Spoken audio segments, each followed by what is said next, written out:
कोई गाइडेंस देने वाला नहीं था मेरे पास। बिगनर के लिए बहुत मुश्किल होता है चीज़ों को समझना। जिसने एग्ज़ाम क्रैक किया ऑफ कोर्स वो भी तो एक इंसान ही था, मेरे जैसा, आपके जैसा। Hello guys, welcome to my channel, myself Habiba. और आज की वीडियो में हम जानेंगे कि मैंने यूपीएससी क्यों चूज़ किया या फिर मैंने यूपीएससी का प्रिपरेशन क्यों स्टार्ट किया। फर्स्ट ऑफ ऑल मैं ये क्लियर कर देना चाहती हूँ कि मेरे साथ ऐसा बिल्कुल नहीं हुआ था कि मैं सो के उठी और फिर मैंने रील स्क्रॉल किया और रील स्क्रॉल करते करते मेरे पास यूपीएससी की video I and I think चलो अब मैं यूपीएससी के एग्ज़ाम दूँगी। ऐसा बिल्कुल नहीं हुआ था। यूपीएससी के बारे में मैंने पहली बार अपने 10th क्लास में सोचा था, जब मैं 10th में थी, मिड 10th में। तो मुझे आईएएस या आईपीएस के प्रोफेशन के बारे में पता चला था। तो फिर मैंने सोचा कि ये कैसे बनते हैं, तो मैंने इसके बारे में रिसर्च किया था। फिर मुझे पता चला था अच्छा यूपीएससी नाम का एक एग्ज़ाम होता है, उसको क्लियर करके हम एक आईएएस बनते हैं, आईपीएस बनते हैं और भी बहुत सारे पोस्ट होते हैं इसमें।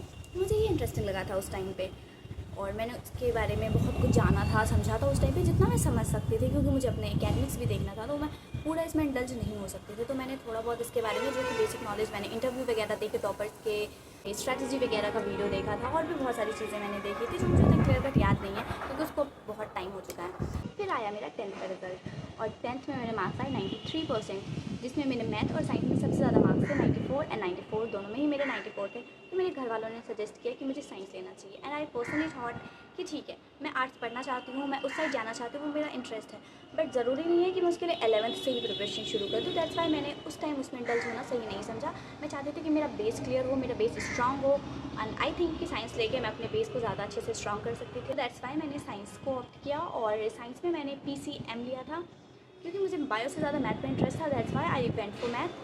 और फिर मेरा 12th भी इसी तरह से क्लियर हो गया। 12th के दौरान मैं इस साइड उतना ज़्यादा झुकाव नहीं था मेरा, क्योंकि मेरा ये था ना कि अगर 12th में मेरे अच्छे मार्क्स आएंगे तो ही मुझे बाहर पढ़ने को मिलेगा, तो मैं बहुत सारी अपॉर्चुनिटी को गेन कर पाऊँगी। दैट्स वाई मैंने 12th पे पूरा फोकस किया था एंड 12th का रिजल्ट आया तो 12th में मेरे 87% थे। ओवरऑल ठीक ठाक था, बट अच्छा था क्योंकि मुझे बाहर आने को मिला और बाहर आके मैंने बहुत कुछ चीज़ें सीखी है, एक्सप्लोर करी है, बहुत लोगों को जाना है, उनके बिहेवियर को। और यहाँ मैं हॉस्टल में रहती हूँ तो यहाँ भी बहुत सारे अलग अलग एग्ज़ाम्स की तैयारी करने वाले लोग हैं जिनसे मैं मिली, जिनसे मैं बात करी हूँ। उनसे भी मुझे बहुत कुछ सीखने को मिला जो कि शायद मुझे घर पर रहकर नहीं सीखने को मिलता, क्योंकि मेरे घर में पर्सनली किसी ने भी गवर्नमेंट जॉब की तैयारी तक नहीं करी है, तो किसी का सर्विस में होना तो इम्पॉसिबल ही है। तो मेरे को गाइडेंस देने वाला कोई नहीं था। मैं एल्डर चाइल्ड हूँ, दैट्स वाई मेरे कोई बड़े भाई बहन नहीं है, तो कोई मुझे गाइड करने के लिए कि ये लो वो लो, तो लैक ऑफ गाइडेंस मेरे साथ रहा है। बट अगर आप मुझे सब्सक्राइब करो तो आपके पास लैक ऑफ गाइडेंस नहीं होने वाला है। एंड तो इतना सही था इंट्रोडक्शन, आई थिंक इतना इनफ है मेरे बारे में जानने के लिए। उसके बाद फिर जब मैंने 12th पास किया तो मेरे से पूछा गया कि अब तुम्हें क्या करना है। देन मैंने अपने घर वालों को बताया था that I want to clear UPSC exam. तो फिर उन्होंने भी मुझे समझा, मुझे सपोर्ट किया और फिर मैं बाहर आई। यहाँ आके मैंने पहले चीज़ों को सीखा, समझा, बहुत कुछ जाना यूपीएससी एग्ज़ाम के बारे में, उसकी तैयारी कैसे करते हैं, टॉपर्स की स्ट्रैटेजी वगैरह, बुक लिस्ट वगैरह। मैंने खुद से बहुत सारी चीज़ें एक्सप्लोर करी क्योंकि अलग अलग इंसान अलग अलग चीज़ें बताता है। इनफैक्ट मेरी भी बातें किसी से अलग हो सकती है, तो मैं कंफ्यूज हो गई थी बहुत ज़्यादा। Of course I am just 18 और अभी मेरी 18 पूरी भी नहीं है, मैं जुलाई में 18 को होंगी। तो एक बिगनर के लिए बहुत मुश्किल होता है चीज़ों को समझना, क्योंकि कोई गाइडेंस देने वाला नहीं था मेरे पास। तो थोड़ा सा मुश्किल था मेरे लिए कि क्या करना है, कहाँ से कोचिंग लेना है, ये वो दिस डेट, और भी बहुत सारे क्वेश्चन थे जिनका जवाब अगर मैं इंटरनेट पे ढूँढूँ तो अलग अलग लोग, अलग अलग चीज़ें, 100 लोग 100 बातें टाइप का यहाँ पे हो जाता है। तो मुझे कुछ समझ नहीं आ रहा था, बहुत हेक्टिक था ये सब मेरे लिए। फिर मैंने सोचा नहीं, मैं खुद से एक्सप्लोर करूँगी, खुद से ही चीज़ों को सीखूँगी और जो मेरे लिए इंपॉर्टेंट होगा, जो मुझे मेरे पर्सपेक्टिव से सही लगेगा, मैं उसको ही ऑप्ट करूँगी। सो अब मैं एक चीज़ और बताना चाहती हूँ आप लोग को कि मैंने इसे हवा हवा में नहीं लिया था यूपीएससी।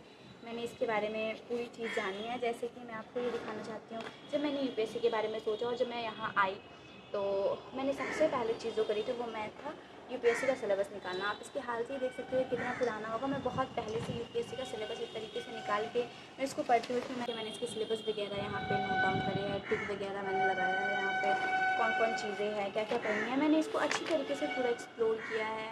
चारों पेपर, कितने पेपर होते हैं, कितने मार्क्स के होते हैं, मैंने सब चीज़ें खुद से ही पढ़ी है। मैंने ये जो मेरा सिलेबस वाला कॉपी है, कि मैंने यूपीएससी की ऑफिशियल वेबसाइट से पीडीएफ डाउनलोड किया था और उसके बाद फिर मैंने इसको निकलवाया था। फिर मैंने पीवाईक्यूज़ वगैरह भी देखी है इसके, मेंस के प्रीलिम्स के दोनों के। मेंस का है ये पीवाईक्यू, फिर उसी से मैंने ये प्रीलिम्स वाला भी पीडीएफ मांगा था तो मैंने इसको निकलवाया है। तो मैंने इसको भी अच्छे तरीके से जाना है, पढ़ा है, किस सेक्टर से कितना क्वेश्चन पूछता है। फिर मैंने वेटेज वगैरह पूरे देखे कि किस किस के सब्जेक्ट्स के ज़्यादा वेटेज होते हैं एग्ज़ाम में। तो मैंने प्रॉपर रिसर्च करी है, तो उसके बाद ही मैंने इसकी पढ़ाई शुरू करी। तो ऐसा बिल्कुल नहीं है कि मैंने स्वैग देख के इसमें इंटर करी हूँ, बहुत सारी चीज़ें सोच कर। और एक और चीज़ जो मैं बताना चाहती हूँ कि मेरे अब्बू हाफ़िज़ कुरान हैं। सो उन्होंने मुझे हमेशा अच्छी हिदायत की है, हमेशा अच्छी चीज़ें बताई है, दूसरों की मदद करना, उनके बारे में सोचना, ये सब चीज़ें मैंने अपने घर से ही सीखी है। तो मैंने सोचा कि अगर मैं इस एग्ज़ाम को क्रैक करके अगर कोई सिविल सर्विस ज्वाइन कर दूँ तो मैं बहुत बड़ी लेवल पे लोगों की हेल्प कर पाऊँगी, and I will be very pleased of that. मुझे बहुत अच्छा लगेगा अगर मेरी वजह से किसी की भी लाइफ में कुछ भी सही होता है। मुझे ऐसे भी लोगों का हेल्प करना बहुत पसंद है, और अगर ये मेरा ड्यूटी बन जाए कि मुझे लोगों का हेल्प करना है, उनके लिए कुछ अच्छा करना है, इससे ज़्यादा अच्छा मेरे लिए और कुछ भी नहीं होगा। तो दैट्स इट। यूपीएससी ऐसे हवा हवा में नहीं लिया है, बहुत सोच समझ कर लिया है। मैंने इस बात को क्लियर कर दिया। आई होप अब आपको कोई डाउट नहीं होगा, and I think this video will be useful for you. और अगर आप भी यूपीएससी में आने का सोच रहे हो और आप भी मेरी तरह बिगनर हो, तो पहले आप सोच लो कि आप इसमें स्टे कर पाओगे या नहीं। अगर आप सिर्फ रील स्क्रॉल करके और देख के इसका स्वैग देख के इसमें आ रहे हो, तो आपके अंदर से वो मोटिवेशन नहीं आएगी। तो मे बी शायद आप कुछ टाइम बाद इसके सिलेबस से बोर हो जाओ, क्योंकि यूपीएससी का सिलेबस बहुत ज़्यादा बड़ा है। बहुत लोगों को ये भी मिसकंसेप्शन हो सकता है कि हमें सिर्फ 6 से 12 तक की एनसीईआरटीज़ कवर करनी है, दैट्स इट। बट ऐसा नहीं होता है। यूपीएससी में हमें बहुत सारी चीज़ें पढ़नी है, बहुत सारे सब्जेक्ट्स होते हैं, अलग अलग एस्पेक्ट होते हैं। अब खुद ही सोचो ना कि मेंस में हमारे 9 पेपर होते हैं, तो उन सभी पेपर्स का तैयारी करना बहुत ज़्यादा ब्रॉड है खुद में ही। प्रीलिम्स में हमारा 2 पेपर होता है, और ये एग्ज़ाम खुद में ही एक बहुत बड़ा एग्ज़ाम है। 3 लेवल में हमारा एग्ज़ाम होता है। So it's not going to be easy definitely, but अगर आपका मोटिवेशन स्ट्रांग है और अगर आपका फोकस सिर्फ एग्ज़ाम पे है और अगर आपका डेडिकेशन हार्ड है, तो आप ज़रूर इस एग्ज़ाम को क्रैक कर सकते हो। क्योंकि जिसने एग्ज़ाम क्रैक किया, ऑफकोर्स वो भी तो एक इंसान ही था, मेरे जैसा, आपके जैसा। तो कुछ भी इम्पॉसिबल नहीं है, ये हमारे डेडिकेशन पर डिपेंड करता है और हमारे हार्ड वर्क पर डिपेंड करता है कि हम उसको अचीव कर पा रहे हैं या नहीं। So that's it for today's video. अगर आपको मेरा वीडियो पसंद आया हो तो प्लीज़ मेरे वीडियो को लाइक करें और कमेंट में अपना ओपिनियन ज़रूर शेयर करेगा। मैं हर किसी का कमेंट पढ़ती हूँ, मैं कोशिश भी करती हूँ कि मैं सबका रिप्लाई कर पाऊँ। सो ठीक है, फिर मिलेंगे नेक्स्ट वीडियो में। Bye bye.